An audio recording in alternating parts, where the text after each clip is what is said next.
Bienvenidos nuevamente al Club de Cuentos, el rincón del universo donde las historias cobran vida, donde la pasión se mezcla con la historia, donde cada relato tiene el sabor a hogar y donde todos pueden enviar sus cuentos, sus historias para participar y desarrollar sus talentos. Gracias por estar presente y por apoyarnos en la suscripción a este canal. Hoy tenemos El balón y la familia, historia del Mundial de Fútbol. Vamos a hablar de familias, de padres que lloraron, de madres que rezaron, de abuelas que nunca supieron todo lo que inspiraron para que esos jóvenes con su talento pudieran tener éxito. Vamos a recorrer la historia del Mundial de Fútbol, ese torneo que cada 4 años paraliza al mundo entero, y vamos a descubrir que detrás de cada campeón siempre hubo un primer equipo, el equipo de la familia que apoyó, que escuchó, que lo sacó adelante, que le dio ánimo, que descubrió su talento para el deporte.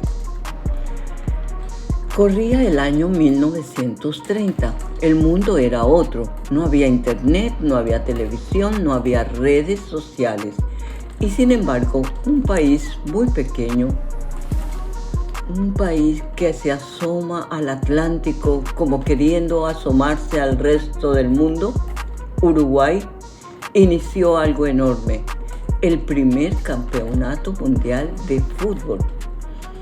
Sí, señores y señoras, el sueño comenzó allí. 13 naciones, un torneo y la selección local, la Celeste de Uruguay, levantando el primer trofeo ante su propio público. Imagínense la primera emoción de esos hinchas. Uruguay campeón del mundo en casa. Si eso no es un guión de televisión, si no es como una película, bueno, ahí empieza toda la emoción. Pero ¿cómo llegaron esos jugadores a ese campo? No venían en aviones privados como actualmente, ni en autobuses de lujo, no. Muchos de ellos venían de barrios tan pobres, tan humildes, de familias de trabajadores, eran hijos de carpinteros, de panaderos, pescadores, de obreros, igualmente la fanaticada. Todos eran del pueblo. Esta era la emoción.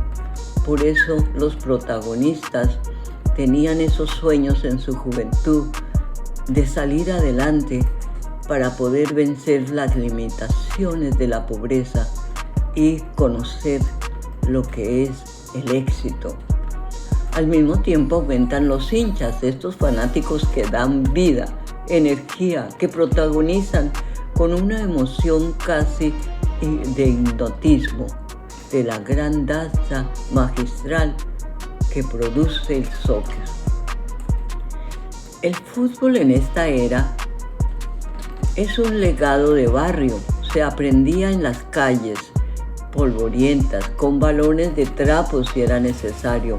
El apoyo familiar no era un contrato millonario, era simplemente escuchar a los jóvenes. A pesar de la pobreza, eso no era una limitación, era buscar encontrar cómo apoyar incondicionalmente a los jóvenes. Pero luego llegó la guerra, la Segunda Guerra Mundial, ese monstruo que lo devoró todo, también devoró los mundiales. 12 años sin ningún mundial.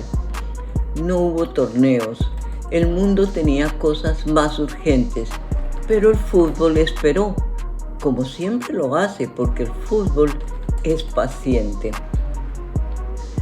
Comenzamos con la historia en 1950, cuando Brasil, ya favorita absoluta, organiza el Mundial.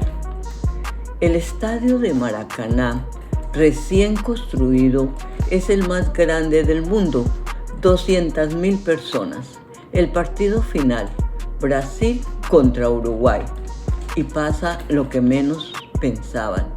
Uruguay le gana al Brasil. El país entero llora porque fue el partido local.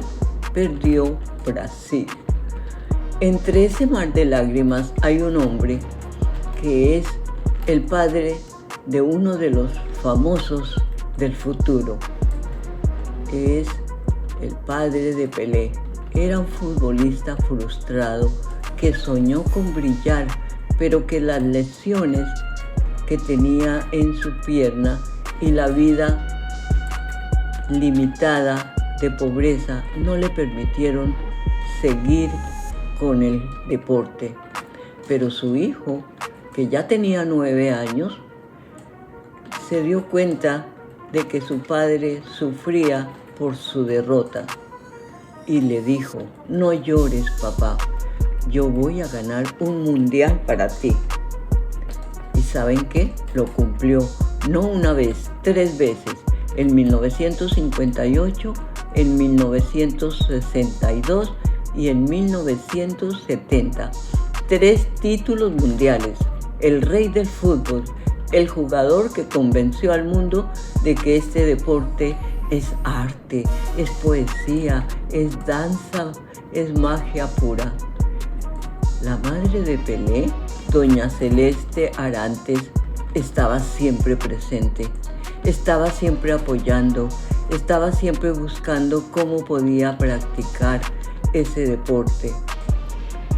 Pelé siempre dijo: mi madre es la verdadera reina.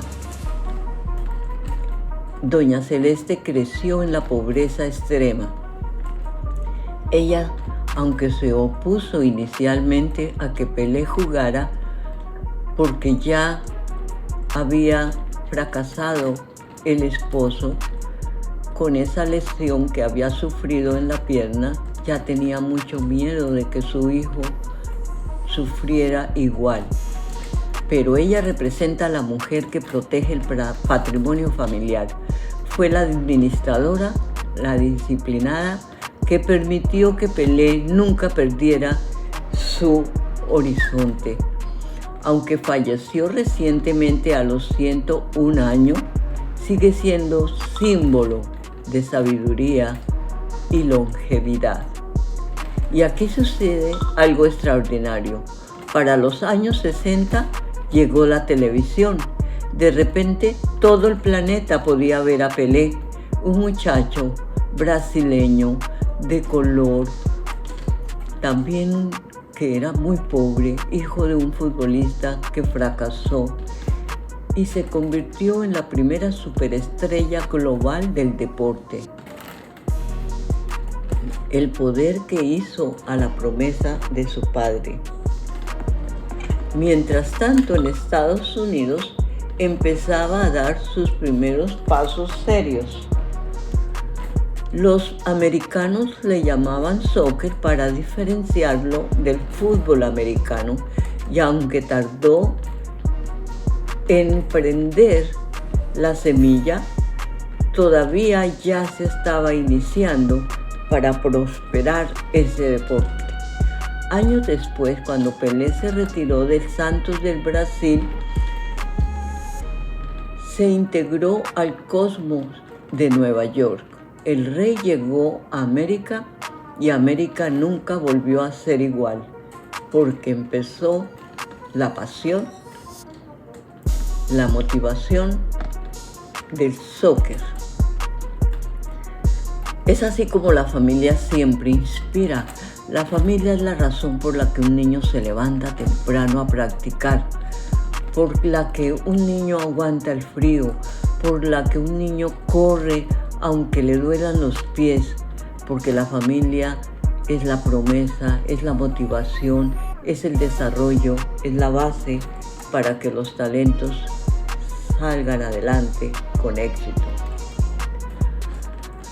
Ahora tenemos cómo sigue la evolución del soccer y del mundial para los años 1974 a 1998. Doña Tota, el clan y la mano de Dios. El mundo del fútbol creció, se volvió más físico, más táctico, más mediático. Ya empezó la marketing, la prensa y la televisión. Aparecieron figuras que ya no eran solo jugadores, eran ídolos culturales, eran casi dioses en esa era de soccer. Ninguno más apasionante, más contradictorio, más humano y más legendario que Diego Armando Maradona del Argentina. Nacido en Argentina, Buenos Aires, Diego fue desde niño el motor de su familia. 10 hermanos, una madre, Doña Tota, que la conocía el mundo entero, que era el corazón del clan, y un talento tan descomunal que parecía injusto para el resto del mundo. En 1986, en México, Diego hizo lo que muchos consideran el mejor mundial individual de la historia. Goles imposibles, jugadas de otro planeta, la famosa mano de Dios y el gol del siglo, en el mismo partido que jugaban contra Inglaterra, en el mismo partido donde Argentina levantó la Copa del Mundo. ¿Y cuáles fueron las primeras palabras de Maradona al ganar? Un agradecimiento a la familia, especialmente para Doña Tota, porque reconoció que hasta el final de sus días él siempre decía que su madre era el motor, era su todo, era su primer equipo, era su ídolo. En esta era la familia ya no solo inspira, la familia protege. El clan Maradona era un escudo, a veces una fortaleza, a veces una presión enorme. Ser la familia de una superestrella tiene sus glorias, pero tiene sus cruces. Y mientras todo esto pasaba, el Mundial de Estados Unidos en 1994 rompió todos los récords de asistencia. El soccer se había instalado en el mercado más grande del mundo. El negocio era imparable. Aquí la familia empieza a tener otro rol. Ya no solo apoya, también gestiona, ayuda a negociar contratos, a tomar decisiones. El jugador ya es una empresa y la familia es el primer integrante de esa empresa. La era moderna, dinastías y redes sociales, del 2002 en adelante. La abuela Celia, los hijos en el campo y el sueño eterno. Llegamos al presente, querida familia. Aquí el fútbol es una mezcla de todo. Tecnología, ciencia, millones de dólares, redes sociales, narrativa personales que emocionan más que cualquier novela. Los científicos analizan hasta el sueño de los jugadores. Los contratos tienen más de 6 ceros que dan vértigo. Es impresionante. Y sin embargo, lo que más mueve a la gente, lo que llena de lágrimas de millones de fieles seguidores, hinchas, sigue siendo la historia humana detrás del balón. Y la más grande historia humana del fútbol moderna es Lionel Messi. Ese chico de Argentina que desde pequeño tenía una deficiencia de hormonas de crecimiento y necesitaba inyecciones diarias para crecer. Fue llevado por su padre Jorge a Barcelona cuando tenía 13 años. Allí se separó de su familia, de su país, de sus amigos, dejó todo por ese sueño. Y hay alguien más en la historia que quizás no todos conocen, la abuela Celia, quien se preocupó, quien lo motivó, quien siempre estaba presente, quien le daba tanto cariño a Leonardo Messi. La abuela fue otra protagonista como parte de la familia. Ella fue quien lo llevó a su primer entrenamiento. Ella creyó en él cuando era solamente un niño flacucho que corría como nadie.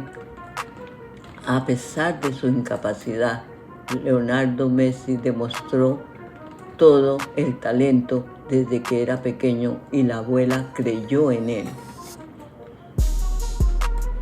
Desde entonces, cada vez que Messi mete un gol, levanta sus ojos al cielo y recuerda a su abuela que ya está con los ángeles, que ella fue parte de su éxito. Una dedicatoria eterna a la abuela que lo llevó al campo por primera vez.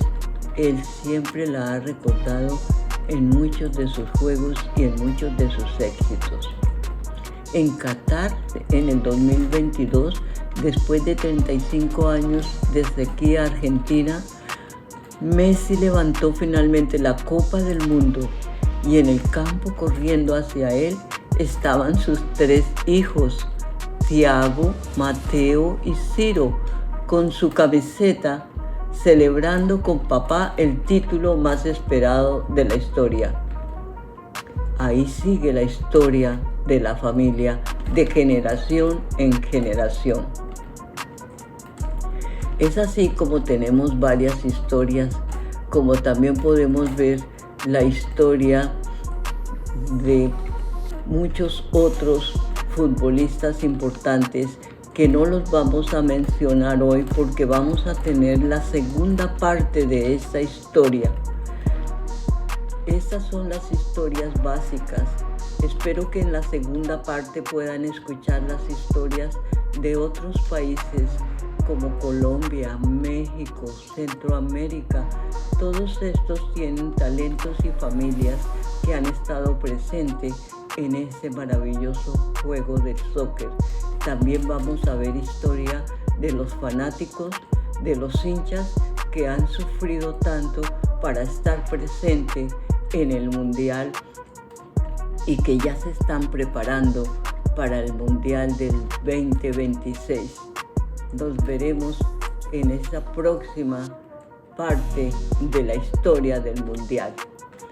Tú ya eres un mundialista. Es bueno que estés con nosotros porque sabemos que aquí podemos desarrollar talentos